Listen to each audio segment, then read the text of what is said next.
এখন আমরা আলোচনা করব লং টার্ম নিয়ে। অ্যাসেট অ্যাসেট আমরা আলোচনা করব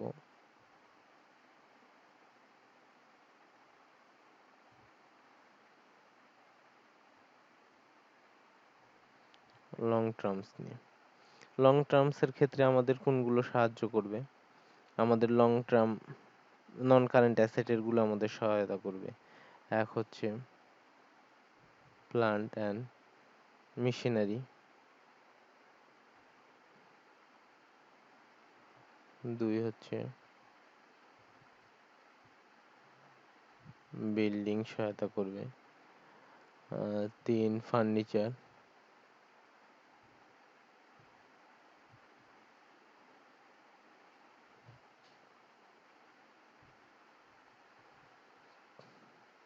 ফার্নিচার, টুলস,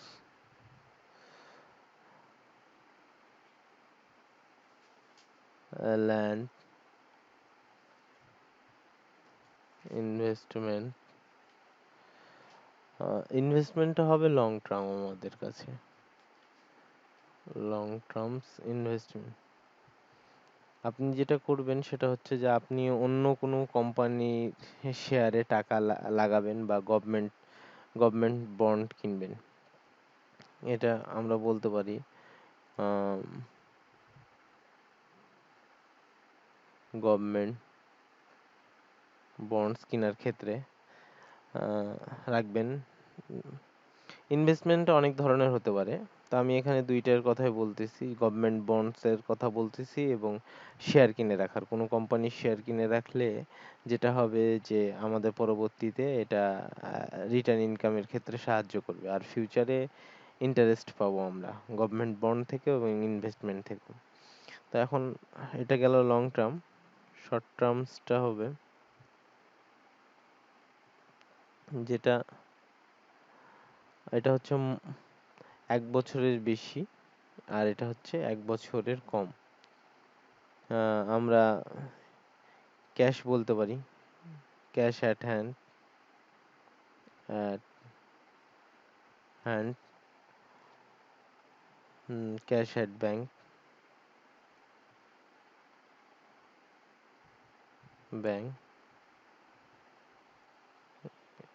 ডেবিটর। ডেবিটরটা হচ্ছে আপনার যে ব্যক্তির কাছ থেকে আমি বাকিতে জিনিস বিক্রয় করেছি, যার কাছ থেকে আমি কি পাবো, টাকা পাবো, সে আমাকে একটা নির্দিষ্ট সময় পরে টাকাটা দিয়ে দিবে, এটা হচ্ছে ডেবিটর। আরটা হচ্ছে credit sale. Credit sales, credit sales এর বাকিতে বিক্রয় করেছি, সেম এই। আর আরেকটা জিনিস হচ্ছে স্টক, ওই যে র material, work in progress, finish good. আবার প্রিপেড এক্সপেন্স, আগে আমি টাকা দিয়ে দিচ্ছি কিন্তু সার্ভিসটা আমি কি করতেছি, পরে নিয়ে নিচ্ছি, প্রিপেড এক্সপেন্স। এটা আমাদের কি করতেছে, আমরা এটাও বলতে পারি অ্যাসেট থেকে যে long term asset, short term asset. Long term অ্যাসেটটা হচ্ছে আপনার নন কারেন্ট অ্যাসেট, আর শর্ট টার্ম অ্যাসেটটা হচ্ছে কারেন্ট অ্যাসেট। কারেন্ট আর হচ্ছে এটা নন কারেন্ট পয়েন্টস। আমরা আরো শ্রেণীবিন্যাস করতে পারি অ্যাসেটের, সেক্ষেত্রে আমাদের আরো আসতে পারে হচ্ছে আপনার বিল রিসিভ। শর্ট টার্মে আরেকটা জিনিস ঢুকবে, সেটা হচ্ছে যে বিল রিসিভ, রিসিভ আমরা 7 দিন বা 10 দিন পর টাকা দিয়ে দিব এরকম প্রতিশ্রুতি দিয়ে আমরা বাকিতে জিনিসটা বিক্রয় করতেছি।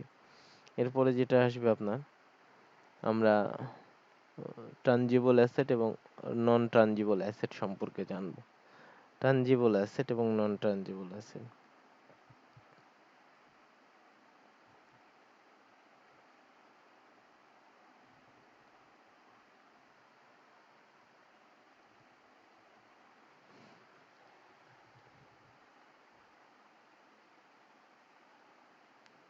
ট্রানজিবল অ্যাসেট এবং হচ্ছে নন ইনট্যানজিবল অ্যাসেট আমি নন ট্রানজিবল বলছি, ইনট্যানজিবল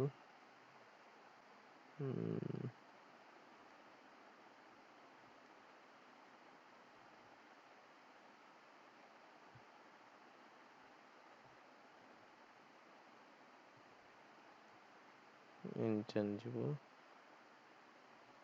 অ্যাসেট, ট্যাঞ্জিবল অ্যাসেট যেগুলো আমরা কি করতে পারবো, ফিজিক্যাল এক্সিস্টেন্স আছে, সেগুলোকে আমরা ট্যাঞ্জিবল অ্যাসেট বলতেছি। তাহলে আমরা বলতে পারি যে asset which have physically existence, asset which have physical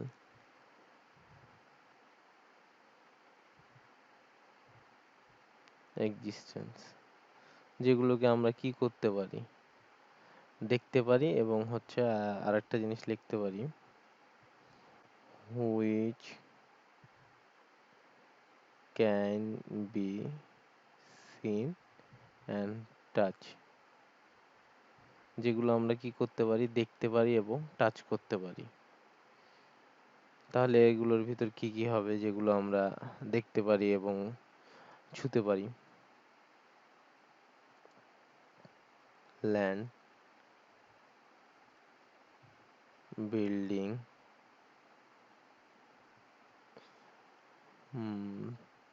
plant, machinery, এগুলোই। এবং এগুলো আমার কি করবে,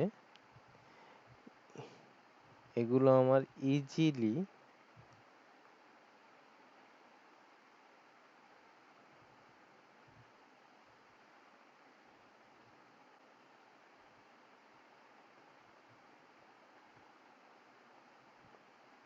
এগুলো আমার কি করতেছে,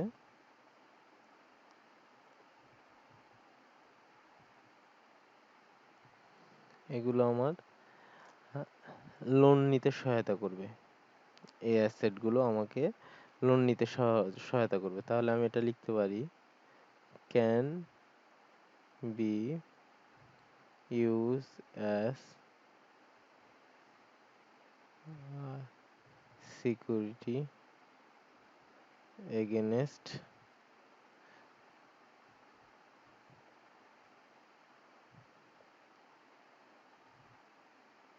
লোন ইজিলি।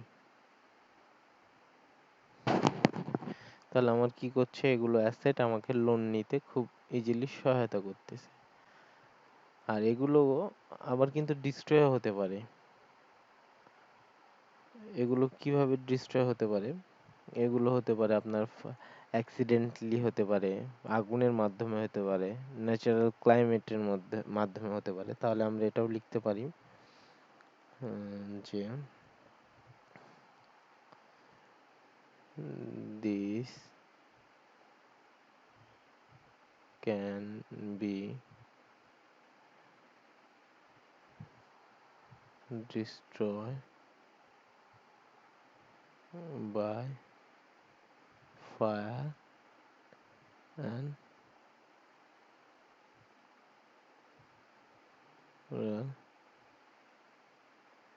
climate। আর এগুলো সব কিছু কিন্তু হচ্ছে আবার আপনার ইনসুলেবল, মানে ইন্সুরেন্স করতে পারবেন এগুলো,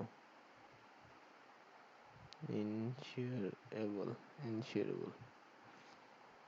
তো আমরা যেটা জানলাম টানজিবল অ্যাসেট সম্পর্কে, এগুলো ফিজিক্যাল এক্সিস্টেন্স থাকতে হবে এবং এগুলো দেখতে পাবো এবং টাচ করতে পাবো, এবং ইজিলি কি হবে, আমাদের ইজিলি লোন নিতে সহায়তা করবে, এবং এগুলো ফায়ার এবং ন্যাচারাল ক্লাইমেটের মাধ্যমে ধ্বংস হতে পারে।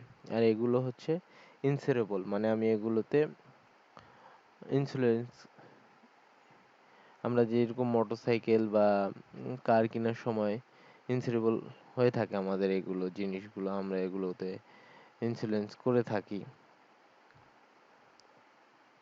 তো এগুলো আমরা কি করব, এগুলো আমাদের টানজিবল অ্যাসেট হিসেবে ক্লাসিফাইড করব। এখন আমরা ইনট্যাঞ্জিবল অ্যাসেট সম্পর্কে জানবো। ইনট্যাঞ্জিবল অ্যাসেট কি এবং এগুলো আসলেই কি দেখা যায় কিনা, এগুলো হচ্ছে non physical asset.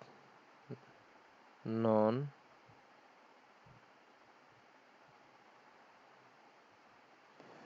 physical assets which help to generate more revenue, which help to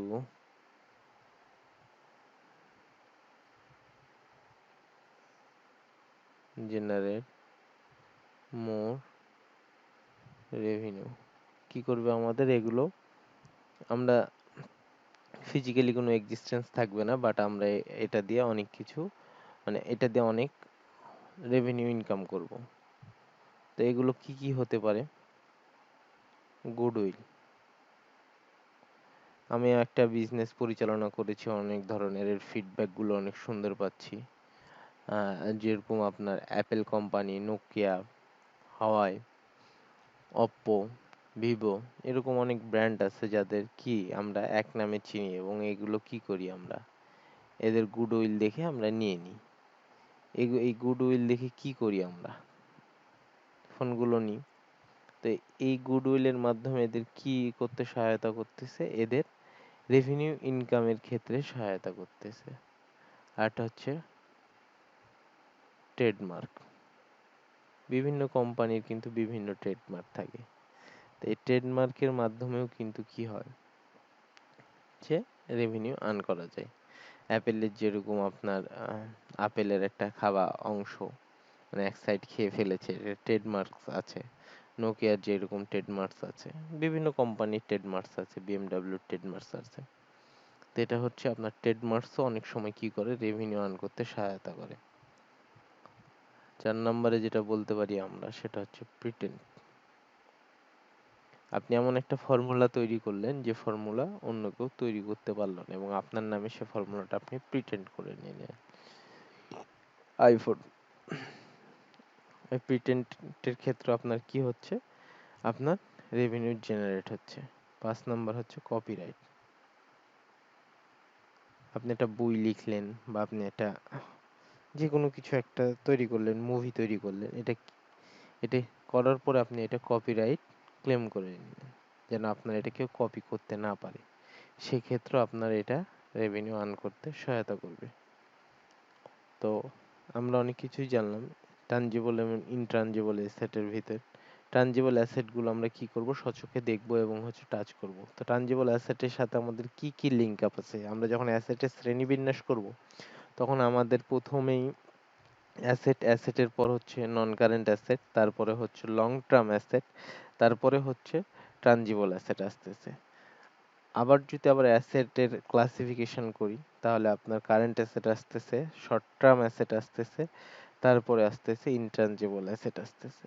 তাহলে আরেকটা ক্লাসিফিকেশন আমরা নেক্সট ভিডিওতে দেখে নিই। আমার ভিডিওতে কোনো জিজ্ঞাসা থাকলে কমেন্ট বক্সে অবশ্যই জানাবেন, এবং ভিডিওতে যদি কোনো ভুল আমি করে থাকি তা ক্ষমা সুন্দর দৃষ্টিতে দেখবেন, এবং তা কমেন্ট বক্সে আমাকে জানিয়ে দিবেন।